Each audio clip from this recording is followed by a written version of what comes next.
अस्सलाम वालेकुम जी, कैश के चैनल में खुशामदीद। भाई न्यू वैगनार को हमने इंस्टॉलमेंट के ऊपर लेना है और उसका तरीकेकार आज की इस वीडियो में हम जानेंगे कि भाई हमें गाड़ी कितने में पड़ेगी और उसके बाद हमें उसमें कितने पैसे जो है वो इजाफी देने पड़ सकते हैं, हमारी माहाना किस्त जो है वो कितनी बनेगी, डाउन पेमेंट हमारी क्या हो सकती है। तो ये सारी बातें जो है आज की इस वीडियो में हम बड़ी डिटेल के साथ डिस्कस करेंगे। अब यहाँ पे मैं आपको फीचर वगैरह के हवाले से डिस्कस नहीं करके दे रहा क्योंकि ऑलरेडी आप इस गाड़ी को अच्छे से जानते होंगे। तो भाई हम यहाँ पे जस्ट प्राइस को देखेंगे कि जो वैगनार VXR है ये भाई 32,14,000 रुपए से स्टार्ट हो रही है और इसमें फाइलर और नॉन फाइलर का जो टैक्स है वो इजाफी इसके ऊपर आपने कैलकुलेट करना है। आप फाइलर हैं या नॉन फाइलर हैं, इस तरह से आपने टैक्स को ऊपर डाल लेना है। इसी तरह आपके पास वैगनार VXL है जिसकी प्राइस 34,12,000 रुपए है और वैगनार VXL AGS जो है ऑटो गियर शिफ्ट उसकी प्राइस 37,41,40,000 रुपए है और दोनों गाड़ियों के ऊपर आपको अलग अलग जो टैक्स है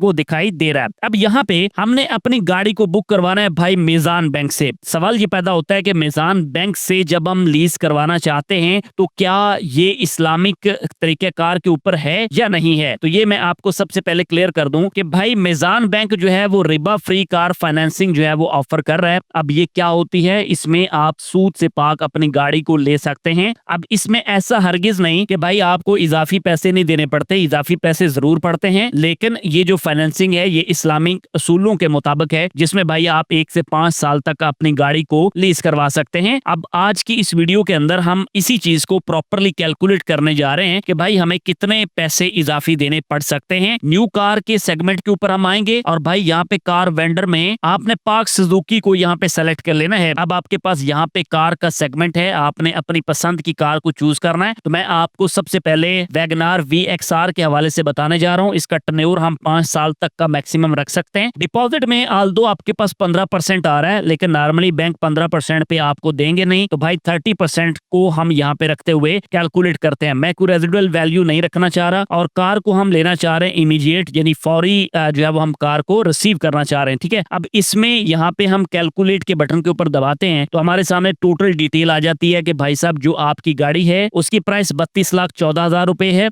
और आपकी रेजिडुअल वैल्यू 0 है और यहाँ पे सिक्योरिटी डिपॉजिट जो आपका बन रहा है वो 9,64,200 रुपए की अमाउंट बन रही है 30% के हिसाब से। बैंक यहाँ पे जो प्रोसेसिंग फीस चार्ज कर रहे हैं भाई वो 3,100 रुपए है। टोटल अपफ्रंट यानी स्टार्टिंग पे हमें जो बैंक को पैसे देने हैं वो 9,67,300 रुपीज की अमाउंट बन जाती है। अब यहाँ पे आपको जो मंथली रेंटल वो कह रहा है वो भाई कह रहा है 66,714 रुपए की अमाउंट, यानी आपकी जो किस्त बनी वो तकरीबन हम कह सकते हैं कि वो 67,000 की आपकी किस्त बन रही है। अब मैं आपको इस केस के अंदर बताना चाह रहा हूं कि भाई आपकी इजाफी अमाउंट कितनी बन सकती है। देखें भाई आपकी टोटल है 60 किस्तें और हर किस्त हमने पे की 66,714 रुपए की और ये टोटल अमाउंट हमने दे दी बैंक को 40,02,840 रुपए। और इसी तरह हमने स्टार्टिंग पे जो अपफ्रंट पे किया था वो अमाउंट थी भाई 9,67,300 रुपए की अमाउंट थी और उस अमाउंट को मैं यहाँ पे ऐड कर लेता हूँ तो ये आपके पास 49,70,140 रुपीज की गाड़ी जो है वो बन जाती है इस केस के अंदर। अब एक चीज ध्यान में रखिएगा, ये जस्ट एस्टिमेशंस हैं, यहाँ पे जस्ट हम एक अंदाजा लगा सकते हैं कि इतने में गाड़ी पड़ सकती है। प्राइसेस अप डाउन भी हो सकती हैं और ये वैल्यू ये कैलकुलेशन भी चेंज हो सकती है। फाइनल आपको बैंक ही बताएगा, लेकिन आप ये अंदाजा जरूर लगा सकते हैं कि भाई अगर आप 30% डाउन पेमेंट के साथ वैगनार VXR को लेते हैं तो वो आपको लगभग 50 लाख के करीब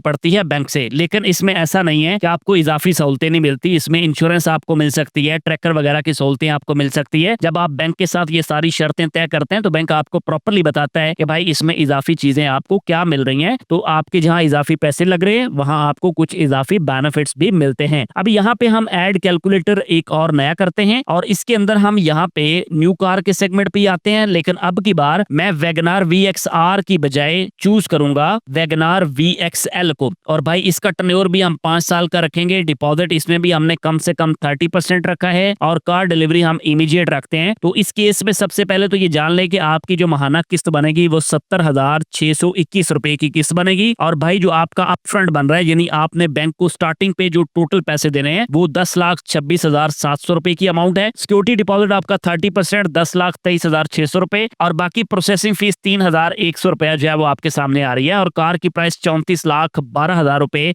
कार की प्राइस यहाँ पे मेंशन है। अब मैं इसको आपको कैलकुलेट करके बताता हूँ कि भाई इस केस केस में हमारी जो इजाफी अमाउंट है वो क्या हो सकती है। सबसे ज्यादा जो आपकी तरफ से पूछा जाने वाला क्वेश्चन होता है वो ये होता है कि सर इजाफी अमाउंट कितनी बन जाती है। तो मैंने 60 के साथ उसको मल्टीप्लाई किया तो भाई 42,37,260 रुपए आप लगभग किस्तों की सूरत में देंगे और जो स्टार्टिंग पे आपने अपफ्रंट दिया वो अमाउंट बन गई 10,26,700 रुपए की अमाउंट। अब इसके बाद हम टोटल कर लेते हैं तो ये आपको 52,63,960 रुपए की गाड़ी पड़ सकती है 5 साल के अंदर। अब आपने अपनी पॉकेट का हिसाब खुद लगाना है कि भाई आप ये पे कर सकते हैं या नहीं कर सकते। अब इसके बारे में भी आपको बताता चलूं कि भाई ये एक एस्टिमेटेड प्राइस है, ठीक है, बाकी आपको फाइनल बैंक ही बताएगा। अब यहाँ पे अगर आप बात करते हैं अल्टो VXL की तो मैं चलें उसके बारे में भी आपको बता देता हूँ। VXL AGS वेरिएंट की बात कर रहा हूँ तो जस्ट हम उसकी किस्त जो है उसको देख लेते हैं, बाकी किसी भी चीज को जो है वो डिस्कस नहीं करते। तो यहाँ पे जरा देख लें, आपका टाइम भी सेव कर रहा हूँ। तो भाई इस केस के अंदर मुझे अल्टो VXL AGS को चूज करना है और यहाँ पे मैं कैलकुलेट करता हूँ तो इसमें 77,112 रुपीज आपकी किस्त बनती है और आपका जो अपफ्रंट वो 11,25,400 रुपए की रकम बनती है, ठीक है जी। अब यहाँ पे जो गाड़ी की प्राइस है वो 37,41,000 रुपए जो है वो मेंशन है,